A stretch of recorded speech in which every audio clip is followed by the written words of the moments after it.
Улсын байгууллагад эзэх асуудлуудыг эрхлэх асуудлын хүрээнд одоо яг энэ байнгын хороонд хариалагддаг. Тэгэхээр гишүүний хувьд бол байнгын хорооны гишээний хувьд бол яг энэ асуудлаар ямар нэгэн мэдээлэл одоо өгөөгүй. Тэгээд гишүүд ч гэсэн зарим гишүүд болормоо гишүүн гэх мэт ингээд гишүүд яг энэ талаар мэдээлэл авъя гэдэг хүсэлтүүдээ бас тавьсан байгаа. Одоогийн байдлаар бол тодорхой мэдээлэл өгөөгүй байна. Тэгэхээр одоо яг аюулгүй байдал гадаад бодлогын байнгын хорооны гишүүн өөрөлдвөл энэ асуудлыг хариалагддаг улсын их хурлын бүтцийн байгууллагын гишүүний хувьд бол ямар нэгэн мэдээлэл ирээгүй.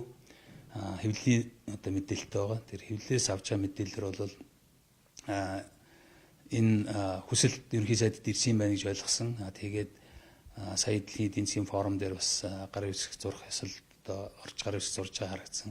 Тэр яг ямар бичиг баримтад юунд гар хэвсэх талаар бол улсын их хурлын гишүүд, байнгын хорооны гишүүдэд бол аль биесны мэдээлэл өгөөгүй байна. Өөр юм асуух юм уу? Өөр харин энэ дээр жохноос нэг одоо бол жоохон төвөн жолох болчиход байна л да тий.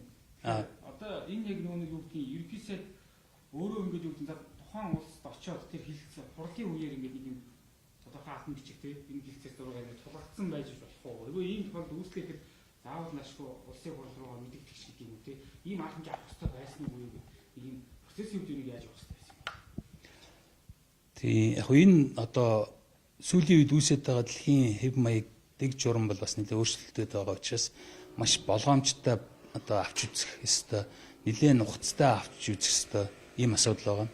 Хэрвээ оролцохоор бол ямар үндслээр одоо улсын хувьд бол аюулгүй байдал талаас, олон улсын гадаад бодлого талаас ямар үндслүүдээр жишээлбэл энд орох вэ гэдэг асуудлуудаа нэлээд тодорхой нэгдсэн ойлголттой байх ёстой гэж бодож чинь. Тэгэхээр одоогоор бол яг ийм мэдээлэл байхгүй байна. Тэгэхээр одоо бид нар одоо Орос хятад гэсэн хоёр том одоо гүрний дунд байгаа. Тэгэхээр энэ асуудал дээр бол маш болгоомжтой бас сандах ёстой гэж бодож байгаа. Тэгэд энийг зөвхөн одоо тийм богино хугацаанд шийдэхээс илүү бас ард түмний төлөөлөл болсон улсын их хурлаар холбогдох байнгын ороодуудаас ярилцах ёстой гэж бодож байна. Тэгээ энэ буцаад үндэсний аюулгүй байдал ч юм уу тодорхой эрсдэл учруулах бас магадлал байж магадгүй. Сайн модлуудын жигэнж одоо энэ талаар бас одоо ярилцаж зөвшөлтс зөв одоо шийдэл гаргах хэрэгтэй байсан болов уу гэж бодож байна.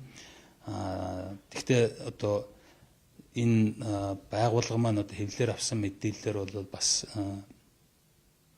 нэлээд олон одоо эрх үүрэгтэй ийм бүтц байна гэж ойлгосон. Тэгэхээр энэ мэдээлэлүүдээ өгөх байхаа хэрвээ одоо шийдэл шаардлагатай бол яг эрх нь улсын их хурлын дээр байгаа улсын их хурлын аюулгүй байдал гадаад бодлогын байнгын хороогоор энэ асуудал яригдах ёстой учраас тэгээд ярилцчаад бас эзэн шийдвэрүүдийг бас гаргаж болох байхаа гэж бодож байна.